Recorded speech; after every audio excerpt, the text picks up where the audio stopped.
cuando no tiene imperfecciones. Las imperfecciones restan fuerza a un objeto. La fuerza de un objeto viene determinada por el tipo y el número de imperfecciones que tenga.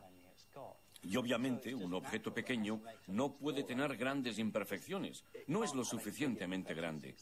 Además, según las leyes de la probabilidad, un objeto pequeño tiene menos posibilidades de presentar defectos. Por lo tanto, curiosamente, cuanto más pequeño es un objeto, más posibilidades tiene de ser perfecto. La cuestión es que, como todos sabemos, solo se necesita una pequeña falla para que un objeto se quiebre. Con una grieta es más que suficiente. Volviendo a las películas de ciencia ficción, los viajeros que recorren el interior del cuerpo humano navegan con un rumbo fijo.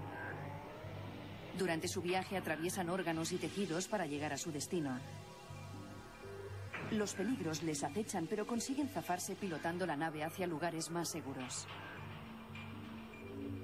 Pero en el mundo microscópico real, los intrépidos viajeros perderían la orientación rápidamente. En cambio, en todos los organismos viven y nadan millones de bacterias y microbios que trazan sus propias rutas para llegar a su meta. Se acercan a las fuentes de alimento y se alejan de las zonas donde detectan sustancias perjudiciales para su supervivencia. Y todo esto sin disponer de un timón, que resultaría del todo inútil en un entorno viscoso como es el nanomundo. ¿Cuál es entonces el mecanismo que guía a las bacterias en su periplo? Los sensores repartidos por la pared celular detectan el alimento y transmiten una señal a los motores que controlan la rotación de los flagelos. Cuanto mayor sea la concentración de moléculas, mayor será la velocidad con que la bacteria nadará hacia los nutrientes. En cambio, si la bacteria detecta moléculas perjudiciales, como una zona con una alta concentración de sales, los sensores frenan su marcha.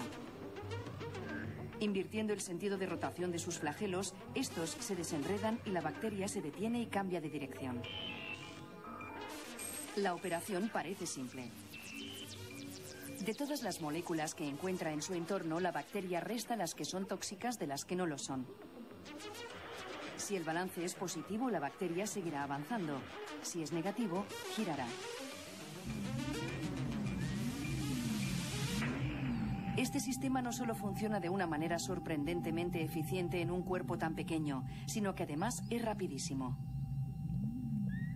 Una bacteria puede llegar a nadar a 3000 veces la longitud de su cuerpo por minuto.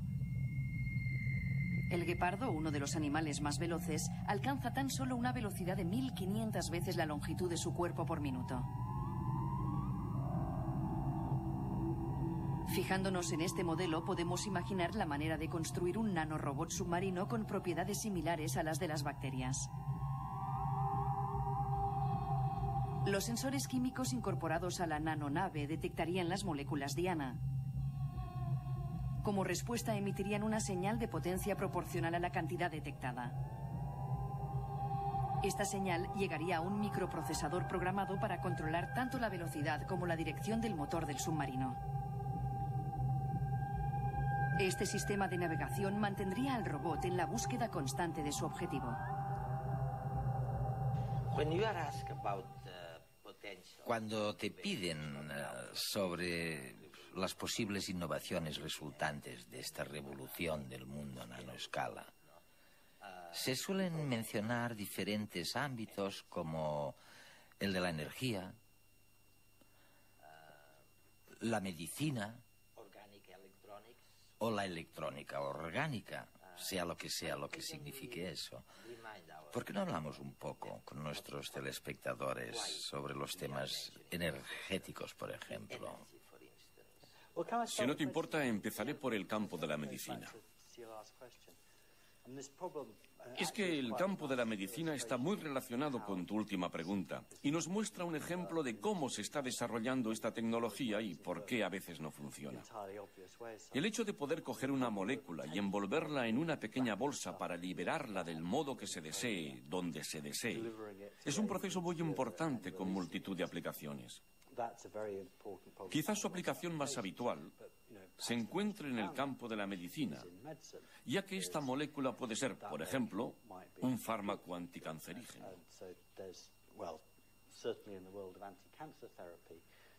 En la actualidad, cada vez se estudia con mayor interés la posibilidad de envolver los fármacos anticancerígenos en otros materiales para protegerlos, o más bien para proteger al cuerpo, ya que son fármacos muy tóxicos que provocan muchos efectos secundarios. La idea es proteger estos fármacos y que estos se liberen únicamente en la zona del tumor, donde desplegarían toda su eficacia. Y las tecnologías que se están utilizando son las mismas que se emplean en el sector de la cosmética. Se trata de la misma tecnología de ampolla. Hay algunos productos cosméticos que se basan en este principio, y las empresas de cosméticos introducen en el interior de esta bolsa productos para rejuvenecer la piel o cualquier otro producto similar que se liberan al frotarse sobre la piel. Se trata de un proceso muy interesante. Y aunque haya quien piense que el ejemplo del sector de la cosmética es trivial y que carece de importancia, realmente es muy interesante porque la tecnología básica es la misma. Es verdad, la misma. Además, en cierto modo, es más fácil desarrollar este tipo de tecnología en el sector de la cosmética que en el de la medicina, ya que las empresas cosméticas no deben preocuparse de las cuestiones legales y de seguridad a las que se enfrentan las farmacéuticas para desarrollar un fármaco. ¿Y qué opinas de aquellas personas que dicen que la nanotecnología y la ingeniería genética acabarán relegando al ser humano a un segundo plano y que los humanos serán irrelevantes? Me resulta muy difícil pensar que el ser humano pueda acabar siendo irrelevante. Yo creo que las personas que dicen este tipo de cosas son personas a las que les gustaría que el ser humano fuera irrelevante.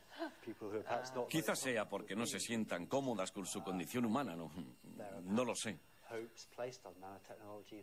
Por otro lado, también es cierto que se han puesto muchas esperanzas en el papel de la nanotecnología y en su capacidad para ayudarnos a superar determinadas limitaciones humanas, como enfermedades o debilidades de todo tipo. Pero es un error pensar que podemos trascender nuestra condición humana. Y para mí personalmente, es un error querer hacerlo. Y también nos equivocamos si pensamos que este es un proceso que se va a desarrollar de una forma muy rápida.